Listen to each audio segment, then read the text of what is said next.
Onti lang naman talaga ang kanilang mga requirements para sa mga students na gustong magkaroon ng bank account. Hello everyone, it's Megan Kel and welcome back to my YouTube channel. So for today's video guys, ay tuturuan ko ang mga students dyan kung paano nga ba sila magkakaroon ng kanilang first ever bank account.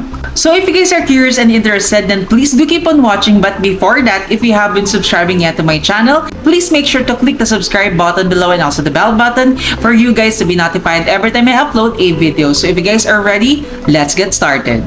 Nag-inquire talaga ako guys sa pinaka BDO branch sa mga bank tellers guys. Shout out kay Ma'am Rhea kasi sa kanya ako nag-inquire. Dito yan sa Crossing Calamba BDO Network Bank branch. Konti lang naman talaga ang kanilang mga requirements para sa mga students na gustong magkaroon ng bank account. So first is kailangan syempre meron kang student ID at syempre yung student ID na yun ay dapat may pirma ng inyong principal.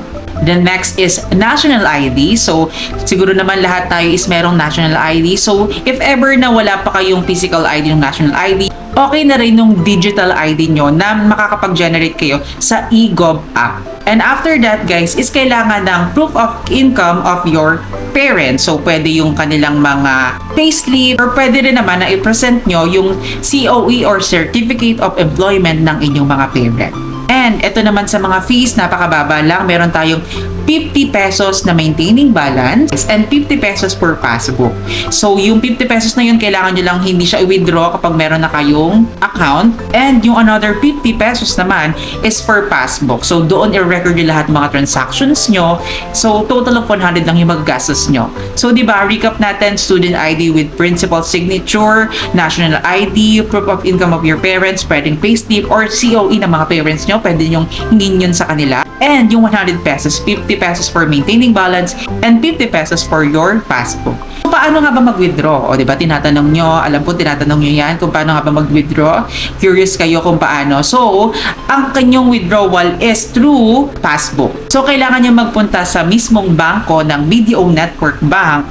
Guys, kasi iba yung BDO Unibank sa BDO Network Bank. So, doon tayo sa BDO Network Bank. And then, sasabihin nyo lang sa bank teller na mag-withdraw kayo. Syempre, dapat dala-dala nyo ang inyong passbook.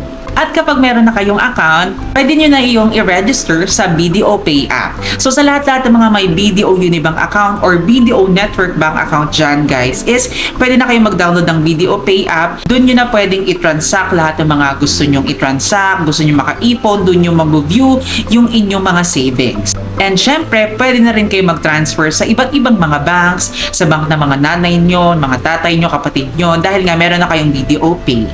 So, paano mag-register? Ayan, nandyan lang sa ating link down below sa ating description box. I-download nyo lang yung BDO Pay and meron akong referral code dyan, guys. Yung referral code na yan, makaka-receive kayo ng 50 pesos dahil ayan yung gagamitin nyo sa pag-open ng inyong pinaka-first na online account sa inyong BDO Pay app.